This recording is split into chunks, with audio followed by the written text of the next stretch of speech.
जय हिंद दोस्तों, study trends में आपका स्वागत है। तो आज का वीडियो बहुत ही महत्वपूर्ण होने वाला है, क्योंकि इस वीडियो में हम लोग विद्युत धारा के चुंबकीय प्रभाव से संबंधित वे महत्वपूर्ण प्रश्न हम लोग देखने वाले हैं जो बार बार बोर्ड एग्जाम में पूछे गए हैं और इस बार भी आपके प्रश्न पत्र में मिलेंगे। चलिए देर न करते हुए शुरू करते हैं आज का पहला प्रश्न। और आपके स्क्रीन पर दिख रहा है, जैसा कि यहाँ पर कह रहा है कि दाएं हाथ के अंगूठे के नियम को किसने प्रतिपादित किया था। ऑप्शन है ऑर्स्टेड, फ्लेमिंग, आइंस्टीन और मैक्सवेल। दोस्तों अपने जवाब को आप कमेंट में ज़रूर दे सकते हैं। तो जी हाँ, आज का इस प्रश्न का जवाब जो होगा ये होगा मैक्सवेल। तो जी हाँ, दाहिने हाथ के जो अंगुष्ठ नियम दिए थे वो किसने दिए थे जी? तो मैक्सवेल, याद रखिएगा। चलिए अगले प्रश्न की ओर चलते हैं। और अगला प्रश्न कह रहा है कि चुंबकीय बल रेखा की प्रकृति होती है। जो चुंबकीय बल रेखा होता है इसकी प्रकृति होती है।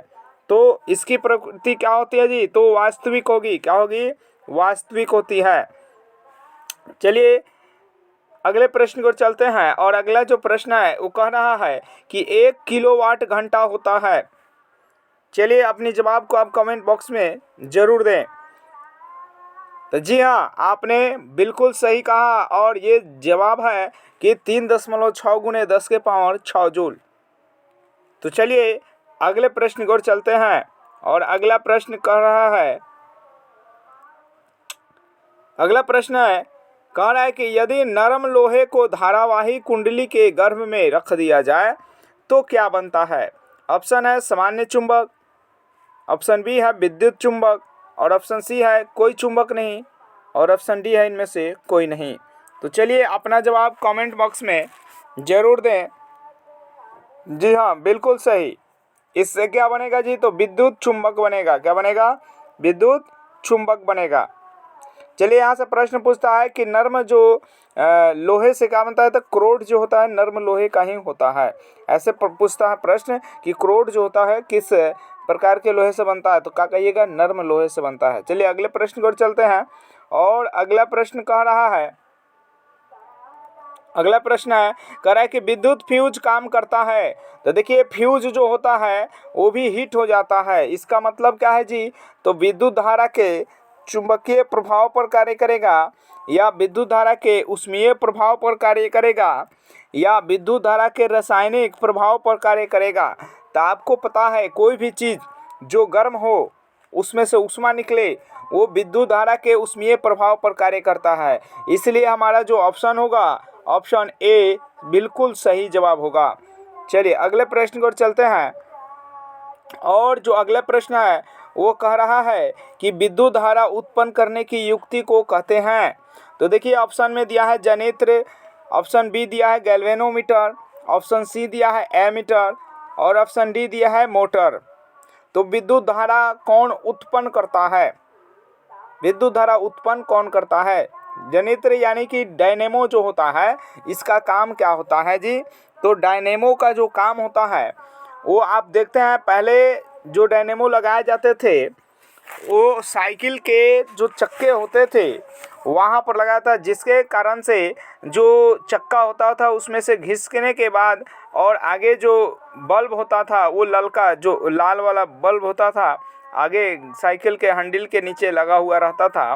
और उससे यानी कि जो रगड़ होती थी, घर्षण होती थी, उसके कारण से विद्युत धारा यानी करंट बनता था और बल्ब जलता था। तो हमारा जवाब क्या हो जाएगा जी? ऑप्शन ए यानी कि जनित्र हो जाएगा। ये क्या करता है जी? ये विद्युत ऊर्जा को यांत्रिक ऊर्जा में बदलने का काम करता है। कौन? मोटर।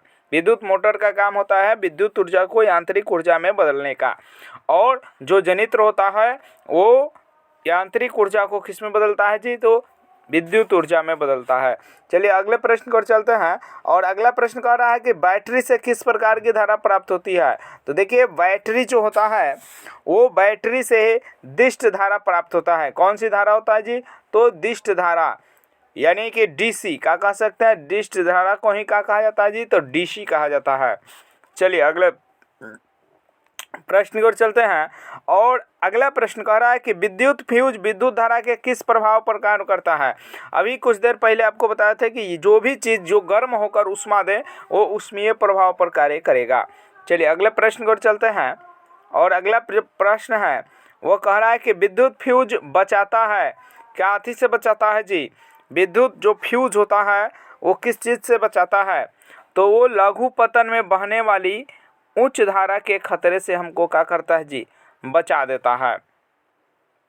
चलिए अगले प्रश्न की ओर चलते हैं।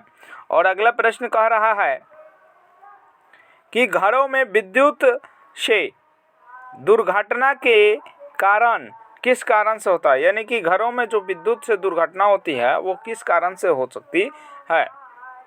तो घरे में जो विद्युत धारा से जो दुर्घटना होती है यानी करंट से जो दुर्घटनाएं होती है, जो एक्सीडेंट होते हैं, वो शॉर्ट सर्किट के कारण से होता है।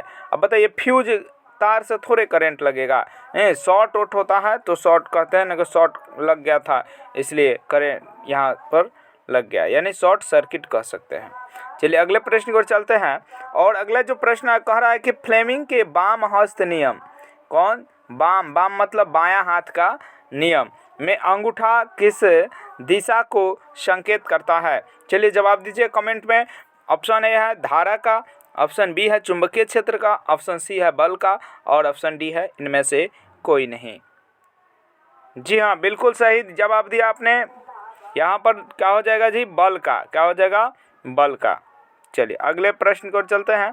और जो अगला प्रश्न है कह रहा है कि विद्युत मोटर परिवर्तित करता है, क्या परिवर्तित करेगा जी। तो जो विद्युत मोटर होता है यांत्रिक ऊर्जा को विद्युत ऊर्जा में, ऑप्शन खोजिए, यानी ऑप्शन ए सही हो जाएगा, यांत्रिक ऊर्जा को विद्युत ऊर्जा में। और विद्युत जो जनित्र होगा वो क्या करेगा जी, तो विद्युत ऊर्जा को यांत्रिक ऊर्जा को विद्युत ऊर्जा में बदलेगा। और ये जो यहाँ पर देखिए, ये विद्युत मोटर का काम ये होता है कि ये विद्युत ऊर्जा को यांत्रिक ऊर्जा में बदलता है, यानी ऑप्शन बी सही हो जाएगा। ठीक है। और जो जनित्र होता है, अभी कुछ देर पहले बताए थे कि जो जनित्र होता है वो क्या करता है, यांत्रिक ऊर्जा को विद्युत ऊर्जा में बदलता है, यानी कि जो आर्मेचर का बताए थे डायनेमो, तो इसका ठीक उल्टा होता है कौन, विद्युत मोटर होता है। चलिए अगले प्रश्न पर चलते हैं। अगला प्रश्न कह रहा है कि एक क्षण चुंबक को दो बराबर भागों में बांट दिया जाए तो चुंबकीय जो ध्रुव पर क्या प्रभाव पड़ेगा। तो चुंबकीय ध्रुव पर क्या प्रभाव पड़ेगा, जल्दी से कमेंट बॉक्स में दीजिए। मान लीजिए कि ये एक चुंबक है, इसको दो बराबर भाग में काट दिया गया, तो बताइए इसके ध्रुव पर क्या प्रभाव पड़ेगा। देखिए पहला जो ऑप्शन है कह रहा है कि चुंबकीय ध्रुव अलग हो जाते हैं, कह रहा है चुंबकीय ध्रुव अलग नहीं होते हैं, चुंबकीय क्षेत्र शून्य हो जाता है, या इनमें से कोई नहीं। तो हमारा जवाब जो होगा वो क्या होगा जी, तो चुंबकीय ध्रुव अलग नहीं होते हैं। जहाँ से भी आप चुंबक को काट दीजिएगा, जैसे मान लिया यहाँ से काट दिए, पहले ये अगर मान लीजिए कि साउथ था और ये नॉर्थ था, मान लेते हैं, तो फिर जब भी काटिएगा तो इधर का बनेगा जी, नॉर्थ ही होगा, और इधर पहले साउथ था तो इधर का बनेगा, साउथ ही बनेगा। आई होप कि आपको समझ में आ गया है बात, यानी कि इसमें ध्रुव का परिवर्तन नहीं हो रहा है। दाएं अगर उत्तर था तो दाएं ही उत्तर रहेगा यहाँ पर, और जो यहाँ बाएं जो दक्षिण है यानी साउथ ध्रुव है, दक्षिणी ध्रुव है, तो इधर दक्षिणी ध्रुव ही रहेगा। चलिए अगले प्रश्न की ओर चलते हैं। अगला प्रश्न कह रहा है चुंबकीय क्षेत्र का मान ध्रुवों पर होता है, तो आपको पता होना चाहिए चुंबकीय क्षेत्र जो होता है ध्रुव पर महत्तम होता है। ध्रुव पर क्या होता है जी, तो ध्रुव पर महत्तम होगा। सबसे ज़्यादा जो फोर्स लगेगा वो कहाँ लगेगा, ये इस यहाँ पर ही लगेगा। ठीक है, ये इस तरह से आता है, इस तरह से, ठीक है, ये कुछ इस प्रकार से आकृति बनाते हुए आता है। ठीक है, ये कुछ इस प्रकार से आकृति बनाता है। ठीक है, तो सबसे ज़्यादा जो बल लगता है जो ध्रुवों पर ही लगता है, चुंबकीय क्षेत्र, यानी चुंबक का जो सबसे ज़्यादा प्रभाव जो होगा कहाँ होगा जी, तो किनारे पर, यानी कि ध्रुव पर ही होता है। चलिए अगले प्रश्न पर चलते हैं। अगला जो प्रश्न है वह कह रहा है किसी चालक तार से विद्युत धारा प्रवाहित करने पर तार के ऊपर तथा नीचे चुंबकीय क्षेत्र पैदा होता है। तार के ऊपर और तार के नीचे जो चुंबकीय क्षेत्र पैदा होता है वो क्या होता है? चलिए कमेंट में जवाब दीजिए। ऑप्शन है कि समान प्रकार के, विपरीत प्रकार के, किसी भी प्रकार के नहीं, इनमें से कोई नहीं। जी ये क्या होगा जी? तो विपरीत प्रकार के होंगे। क्या होंगे जी? तो जो नीचे चुंबकीय क्षेत्र पैदा होते हैं क्या होते हैं जी? उसके ठीक विपरीत होंगे। जो ऊपर होगा उसके ठीक विपरीत क्या होंगे? नीचे होंगे। चलिए अगले प्रश्न को चलते हैं। और अगले प्रश्न कह रहा है कि फ्लेमिंग के दाएं हस्त नियम में अंगूठा किस दिशा की ओर संकेत करता है? जो देखिए यहाँ पर भी ध्यान रखिएगा कि दाएं हस्त नियम फ्लेमिंग दिए थे, बाएं हस्त नियम भी फ्लेमिंग दिए थे। यहाँ पर ध्यान देना है कि कह रहा है कि अंगूठा किस दिशा में थे, कब? जब दाएं हस्त नियम दिए थे। ठीक है, ऑप्शन है चालक जो भी तार होंगे कि उसकी गति की दिशा की ओर, या धारा की दिशा की ओर, या चुंबकीय क्षेत्र की दिशा की ओर, या इनमें से कोई नहीं। तो चलिए जवाब दीजिए कमेंट में। और हमारा आंसर जो होगा वो क्या हो जाएगा जी? तो चालक की गति की दिशा की ओर। क्या हो जाएगा? चालक की जो चालक तार होंगे उसके गति की दिशा की ओर होगा, जिधर। अब देखिए अगले प्रश्न कह रहा है कि चालक तार के नीचे चुंबकीय सुई स्थित हो और विद्युत धारा उत्तर से दक्षिण की ओर प्रवाहित होती है, तो चुंबकीय सुई का उत्तरी ध्रुव किधर विक्षेपित होगा? फिर से समझिए, कह रहा है कि मान लीजिए कि कोई चालक तार है, उसकी चुंबकीय सुई स्थिर होना चाहिए। यहाँ पर क्या होना चाहिए? नीचे स्थित हो, नीचे चुंबकीय सुई स्थित हो, यानी चालक तार के नीचे चुंबकीय सुई हो और विद्युत धारा उत्तर से दक्षिण की ओर प्रवाहित हो रही है, तो आप समझिए कि ऊपर उत्तर होता है, नीचे दक्षिण होता है। ठीक है, कुछ इस प्रकार से है। और यहाँ पर क्या है जी? तो चालक तार के नीचे चुंबकीय सुई है, यहाँ पर कोई चुंबकीय सुई रखा हुआ है। ठीक है, इधर है सुई मान लीजिए। अब कह रहा है कि विद्युत धारा, तो चुंबकीय सुई का उत्तरी ध्रुव, चुंबकीय सुई का जो उत्तरी ध्रुव होगा वो किधर जाएगा? तो किधर जाएगा जी? तो नीचे की ओर जाना चाहिए, यानी क्या किधर जाएगा जी? तो यहाँ पर देखिए ध्यान से, यहाँ पर क्या हो जाएगा? मान लीजिए कि यहाँ पर कोई चुंबकीय सुई है। ठीक है, तो ये क्या करेगा? चुंबकीय सुई पहले इधर होगा, अब देखिए विद्युत धारा होगा तो इधर की ओर जाएगा, यानी जो विद्युत धारा होगा उसकी दिशा की ओर जाएगा। तो ये चालक जो तार है इस तरह से कुछ इस प्रकार से रहेगा, तो यानी कि क्या हो जाएगा जी? तो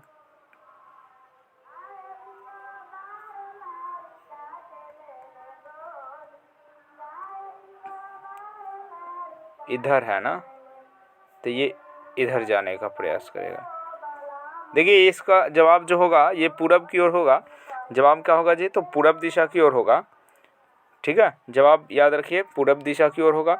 आप समझ गए कि यहाँ पर जो भी रहेगा, जैसे मान लीजिए कि कोई यहाँ पर चुंबक है, यहाँ पर ऐसे लगा हुआ है चुंबकीय, यहाँ ये छड़ है, मान लो छड़ है। ठीक है, ये चालक है और इसके नीचे यहाँ पर कोई चुंबकीय सुई रखा हुआ है, और इधर क्या है जी?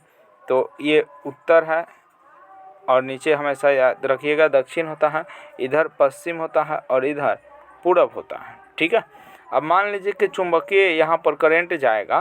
ठीक है, तो ये क्या करेगा? तो इधर से ये जो चुंबकीय सुई होगा विक्षेपित कर देगा किधर? इधर की ओर, यानी पूरब की ओर विक्षेपित करना शुरू करेगा। चलिए अगले प्रश्न की ओर चलते हैं।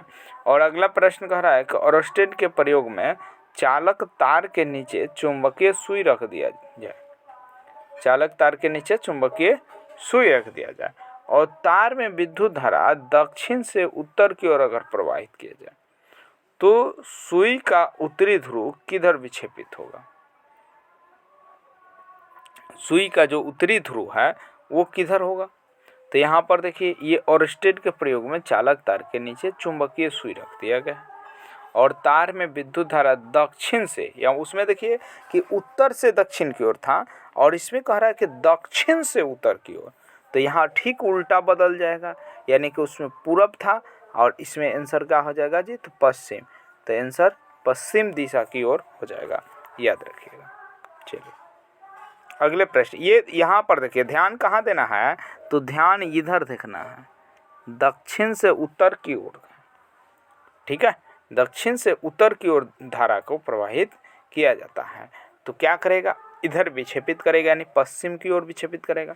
जब उत्तर से दक्षिण होगा तो किधर करेगा, तो पूरब की ओर करेगा। चलिए अगला प्रश्न कह रहा है, अगर धारावाही सीधे तार के से विद्युत धारा उत्तर से दक्षिण की ओर प्रवाहित हो तो चुंबकीय जो सुई चुंबक तार के ऊपर रखी गई हो तो चुंबकीय सुई का उत्तर ध्रुव किधर विक्षेपित होगा। जो चुंबकीय सुई है उसका उत्तर ध्रुव किधर जाएगा, तो उसका उत्तर जो ध्रुव होगा वो पश्चिम की ओर हो जाएगा। किधर हो जाएगा जी, तो उसका उत्तर ध्रुव जो होगा वो पश्चिम की ओर होगा। ठीक इसका ही उल्टा पूछ देता अगर, ठीक है। तो देखिए अगले प्रश्न को हम लोग देखते हैं, और अगला जो प्रश्न है कह रहा है कि अगर सुई चुंबक धारावाही तार के ऊपर की ओर विद्युत धारा दक्षिण से उत्तर की ओर प्रवाहित हो तो सुई चुंबक का उत्तरी ध्रुव किधर विक्षेपित होगा। फिर से ध्यान से देखिए, कह रहा है कि अगर ऊपर हो धारावाही, उस समय क्या था, नीचे हो रहा था, अब की बार कह रहा है कि ऊपर हो अगर, और यहाँ पर देखिए उत्तरी ध्रुव, यहाँ दक्षिण से किधर जा रहा है, उत्तर की ओर जा रहा है। दक्षिण से किधर जा रहा है, तो उत्तर की ओर जा रहा है। तो या उस समय क्या था कि जो सुई चुंबक था वो नीचे था, अब की बार कह रहा है क्या, ऊपर है, तो इसका मतलब अब की बार उल्टा हो जाएगा, यानी पूरब की ओर जाएगा। ठीक है, चलिए अगले प्रश्न को चलते हैं। अगला प्रश्न कह रहा है कि फ्लेमिंग के दक्षिण हस्त नियम से अंगूठा किस दिशा को इंगित करता है। फ्लेमिंग का कौन सा नियम है जी, दक्षिण। आपको पता होना चाहिए, फ्लेमिंग बायां हस्त का नियम भी दिया था और दक्षिण हस्त का नियम भी दिया हुआ था। तो यहाँ पर जो जवाब होगा वो धारा की दिशा को निर्देशित करता है, यानी बताता है कौन, जो अंगूठा होगा। ठीक है, अगले प्रश्न है, और अगला प्रश्न कह रहा है कि एक सरल विद्युत परिपथ में एक लंबे तांबे के तार को दिक् सूचक सुई के ऊपर उसके सुई के समानांतर रखा गया है।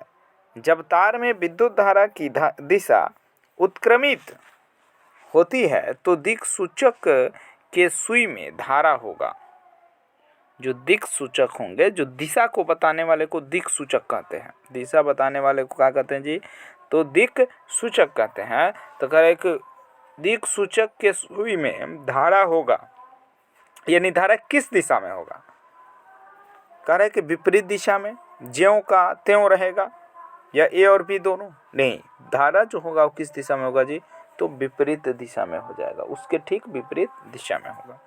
चलिए अगले प्रश्न को चलते हैं, और अगला प्रश्न कह रहा है कि किसी धारावाही तार में विद्युत धारा के परिमाण में वृद्धि कर दिया जाए तो किसी दिए गए बिंदु पर चुंबकीय क्षेत्र के परिमाण में क्या होगा, यानी वृद्धि होगी या यथावत रहेगा या घटेगी या इनमें से कोई नहीं।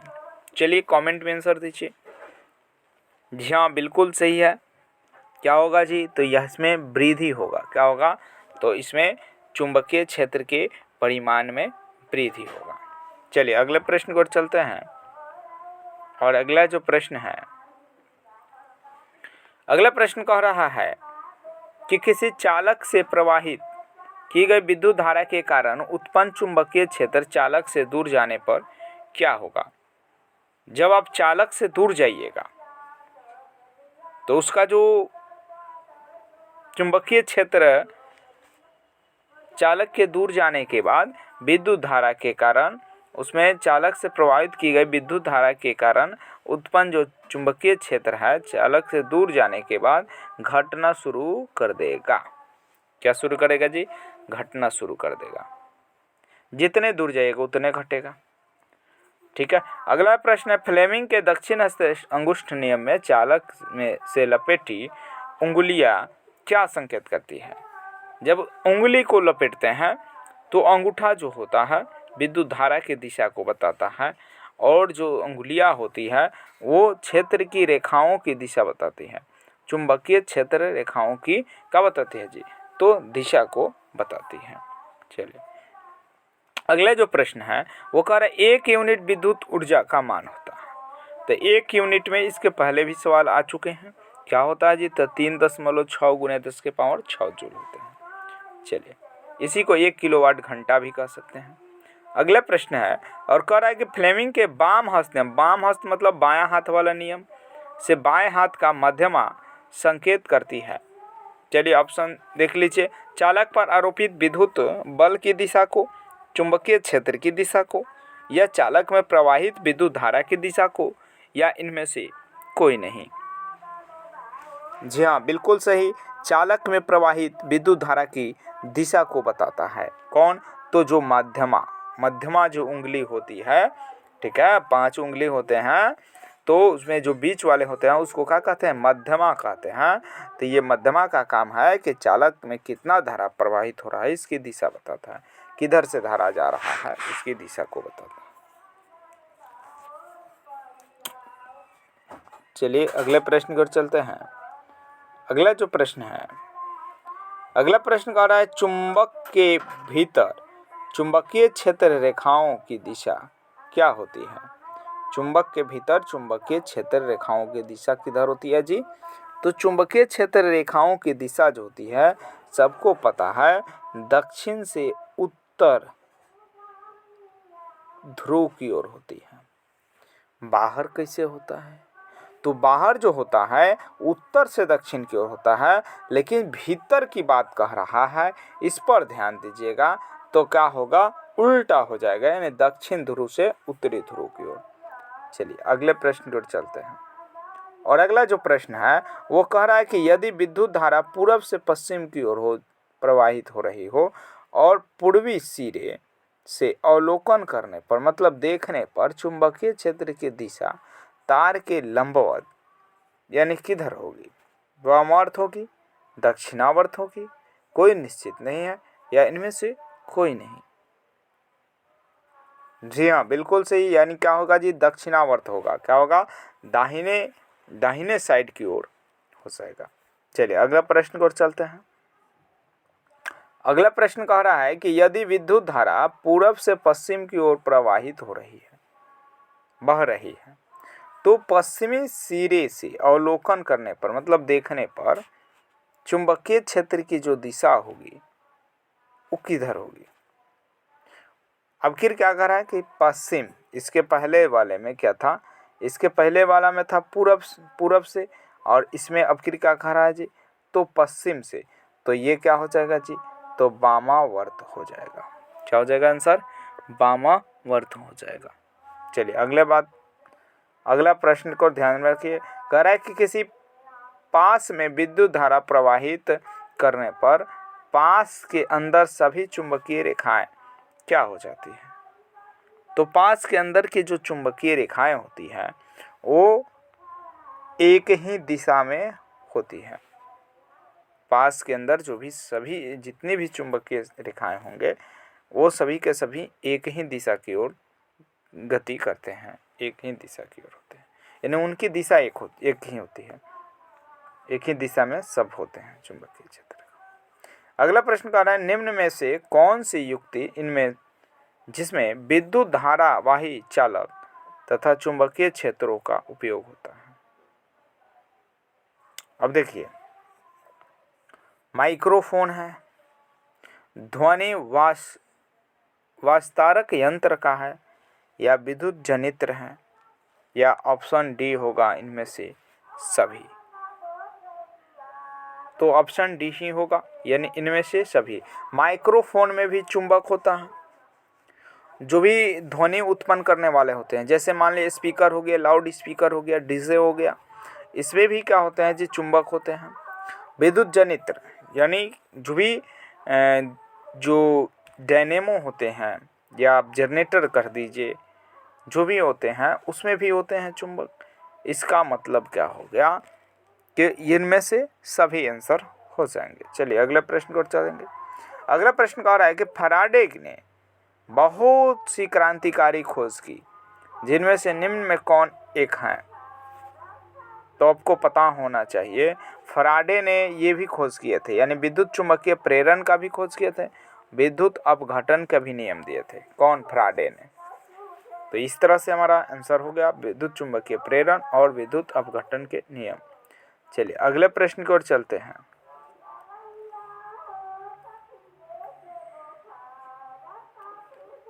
अगला जो प्रश्न है,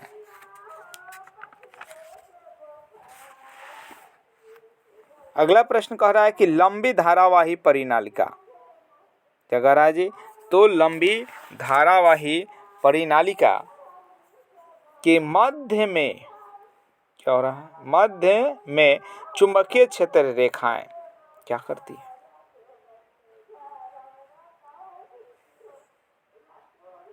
तो ये जो कह रहा है कि वृत्ताकार होती है, परिनालिका के अक्ष के समांतर होती है, या अक्ष पर दोनों रेखाएं अत्यधिक सही होती है, या कह रहा है कि अक्ष पर दोनों रेखाएं अत्यधिक सही होती है या अक्ष के लंबवत होती है।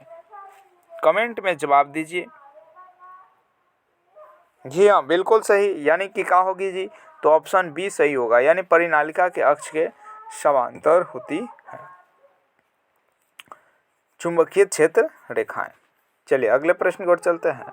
अगला प्रश्न कह रहा है कि यदि एक छड़ चुंबक है, 3 भाग में उसको काट दिया जाए, मान लीजिए छड़ चुंबक है, एकरा के 3 भाग में काट दिया जाए, तो उसमें ध्रुवों की कुल संख्या हो जाएगी। तो इसमें ध्रुवों की कुल संख्या कितने हो जाएगी? चलिए जवाब दीजिए। बहुत ही अच्छे प्रश्न है और इसका जवाब क्या हो सकता है? तो आपके सामने दिख रहा है, एक अगर मान लेते हैं कि इधर एस होगा तो इधर एन, तो फिर ये इधर क्या होगा? एस होगा और इधर एन, फिर इधर एस होगा और इधर एन, इस तरह से होगा। तो आपको देखने से ही पता चल गया कै हो गया जी? तो 6 हो गया। तो हमारा ऑप्शन क्या हो जाएगा जी? 6 हो जाएगा। चलिए अगले प्रश्न की ओर चलते हैं। अगला प्रश्न है, इनमें से कौन एक दूसरे से अलग है? कौन एक दूसरे से अलग है जी? तो आपको देखने से ही पता चलता है, ये जूल जो है ये भी कार्य का मात्रक है, ठीक है। ये किलोवाट ऊर्जा का भी ये मात्रक है, याद रखिएगा। ऊष्मा का भी मात्रक होता है जूल। यहाँ देखिए ये ऊर्जा का मात्रक है, ये शक्ति का मात्रक है, ये जो है ऊर्जा का मात्रक है, सीजीएस मात्रक है। ये याद रखिएगा, ऊर्जा का ही कौन सा मात्रक है जी? तो सीजीएस मात्रक है। कौन सा मात्रक है? सीजीएस मात्रक है। कौन? अर्ग, ठीक है। 1 जूल बराबर होता है, ये भी याद रखिएगा, 1 जूल बराबर होता है 10 के पावर 7 अर्ग। क्या होता है? 10 के पावर 7 अर्ग होता है 1 जूल बराबर। इस बात को भी ध्यान में रखिएगा, 1 जूल बराबर 10 के पावर 7 अर्ग होता है। तो आपको यहाँ से क्या समझ में आया? ये सब के सब ऊर्जा का मात्रक हैं। और कौन हमारा ऑप्शन सही हो जाएगा जी? तो ऑप्शन हमारा डी सही हो जाएगा, यानी वाट, क्योंकि ये अलग है सबसे। क्यों? क्योंकि ये शक्ति का मात्रक है। चलिए अगले प्रश्न पर चलते हैं। अगला प्रश्न कह रहा है, चुंबकीय क्षेत्र का मान मात्रक टेस्ला किसने दिया था? ये जो चुंबकीय क्षेत्र का जो मात्रक टेस्ला दिया गया था, ये किसके द्वारा दिया गया था? ऑप्शन है हेंस क्रिश्चियन, ऑर्स्टेड, न्यूटन, या ओम, या एम्पियर। किसने दिया था? चलिए जवाब कमेंट में दीजिए। जी हाँ, बिल्कुल सही, यानी कि ये जो दिए थे हेंस क्रिश्चियन ऑर्स्टेड ने दिए थे, यानी ऑप्शन नंबर क्या हो जाएगा जी? सही। तो ऑप्शन नंबर ए सही हो जाएगा। चलिए अगला प्रश्न जो है, कह रहा है कि घरों में विद्युत ऊर्जा सप्लाई होती है, तो आपको पता होना चाहिए 50 हर्ट्ज से 220 वोल्ट का हम लोग घरों में ऊर्जा सप्लाई होता है। चलिए अगले प्रश्न की ओर चलते हैं। अगला जो प्रश्न है, कह रहा है कि किसी वृत्ताकार कुंडली में फेरों की संख्या बढ़ा दी जाए, तो विद्युत धारा प्रवाहित की जाए, तो उत्पन्न चुंबकीय क्षेत्र का परिमाण क्या होगा? ऑप्शन है कि एक फेरे की अपेक्षा कम होगा, बढ़ जाएगा, पूर्वोत्तर रहेगा। पूर्वोत्तर रहेगा का मतलब हुआ कि पहले जितना था उतना ही रहेगा, या अगला कह रहा है कि विपरीत दिशा में होगा, कह रहा है कि विपरीत दिशा में होगा। तो हमारा जवाब जो होगा वो क्या हो जाएगा जी? तो जब भी आप इस तरह करेंगे, यानी आप फेरों की संख्या को बढ़ा देते हैं, तो जाहिर सी बात है कि चुंबकीय जो विद्युत धारा उसमें होगा और जो उत्पन्न चुंबकीय क्षेत्र होगा वो क्या हो जाएगा जी? तो बढ़ जाएगा। क्या हो जाएगा? बढ़ जाएगा। चलिए आगे कह रहा है कि किसी परिनालिका के भीतर सभी बिंदुओं पर चुंबकीय क्षेत्र क्या होते हैं जी? तो परिनालिका जो होता है उसके अंदर जो कह रहा है कि चुंबकीय क्षेत्र क्या होते हैं, परिनालिका के अंदर जो चुंबकीय क्षेत्र होता है वो क्या होते हैं। चलिए जवाब कमेंट में दीजिए कि किसी परिनालिका के भीतर सभी बिंदुओं पर जो चुंबकीय क्षेत्र होते हैं उनका मान क्या होता है, यानी कि ये समान होते हैं या ये असमान होते हैं या इसमें कोई निश्चित नहीं होता है। तो हमारा जवाब जो होगा वो क्या हो जाएगा जी? तो सभी बिंदुओं पर ये समान होते हैं। चलिए अगले प्रश्न की ओर चलते हैं। और अगला जो प्रश्न है कह रहा है कि विद्युत जनित्र में यांत्रिक ऊर्जा को किस ऊर्जा में बदला जाता है। फिर जनित्र की बात आ जाए, आर्मेचर से याद रखिएगा जनित्र को, ठीक है। तो यहाँ पर यांत्रिक ऊर्जा को किस में बदलेगा? तो विद्युत ऊर्जा में बदलेगा। ऑप्शन नंबर सी सही है। चलिए अगले प्रश्न की ओर चलते हैं। और अगला प्रश्न है पश्चिम की ओर प्रक्षेपित कोई धनावेश कण किसी चुंबकीय क्षेत्र द्वारा उत्तर की दिशा है, यानी उसकी जो दिशा है वो क्या है जी? तो उत्तर की ओर दिशा है।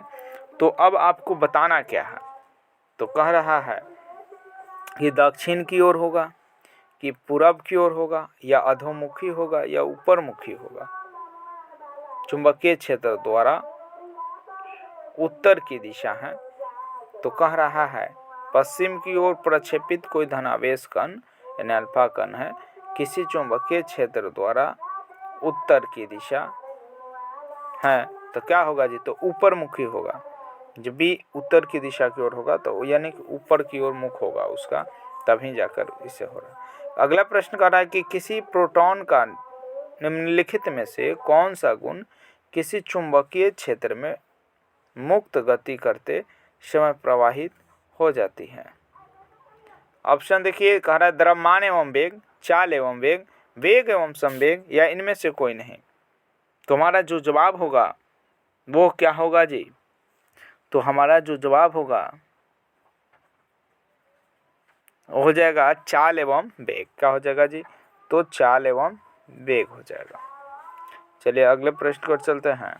और अगला जो प्रश्न है कह रहा है कोई इलेक्ट्रॉन किसी चुंबकीय क्षेत्र में क्षेत्र के लंबवत प्रवेश करता है तो इलेक्ट्रॉन पर आरोपित बल की दिशा क्या होगी। ऑप्शन है कि दाईं ओर होगा, या बाईं ओर होगा, या कागज से बाहर की ओर होगा, या कागज के भीतर की ओर होगा। तो आपको बता दें इसका जवाब जो होगा, सही जवाब होगा कागज के भीतर की ओर। चलिए अगले प्रश्न की ओर चलते हैं। और अगला जो प्रश्न है कह रहा है एसी मोटर के कुंडली के दोनों सिरों पर होते हैं। तो जो भी एसी के जो आर्मेचर होंगे, इसके जो कुंडली होंगे वो दोनों सिरों पर क्या होंगे जी? यानी पूर्ण वलय होगा। क्या होगा? तो पूर्ण वलय होंगे। एसी के जो कुंडली होते हैं, ठीक है, जो घूमने का काम करता है वो क्या होते हैं जी? तो पूर्ण वलय होते हैं, मतलब पूरा गोल होता है, उसमें कटा हुआ नहीं रहता है। लेकिन वही अगला जो प्रश्न है कह रहा है कि डीसी मोटर के कुंडली के दोनों सिरों पर, तो याद रखिएगा डीसी वाले में क्या होंगे जी? तो आधा कटा हुआ रहता है, यानी अर्ध वलय होता है, और आधा घूमता भी है। लेकिन यहाँ पर क्या होगा जी? तो पूर्ण वलय होगा, पूरा गोल होता है। ठीक है, तो यहाँ से याद रखिएगा एसी है तो पूरा गोल होगा, और डीसी है तो क्या होगा? आधा होगा। डीसी है तो आधा, एसी है तो पूरा। चलिए आज के लिए इतना ही इस वीडियो में। फिर मिलते हैं अगले वीडियो में एक अलग टॉपिक के साथ। और आप पढ़ते रहिए और हमारे वीडियो को ज़्यादा से ज़्यादा शेयर करिए, लाइक करिए। और अभी तक आप चैनल को सब्सक्राइब नहीं किए हैं तो सब्सक्राइब करिए, क्योंकि आपके एग्ज़ाम के लिए बहुत सारे वीडियो यहाँ पर अपलोड किए गए हैं और आप सबको देखकर आप एक अच्छे मार्क्स ला सकते हैं अपने बोर्ड एग्ज़ाम में।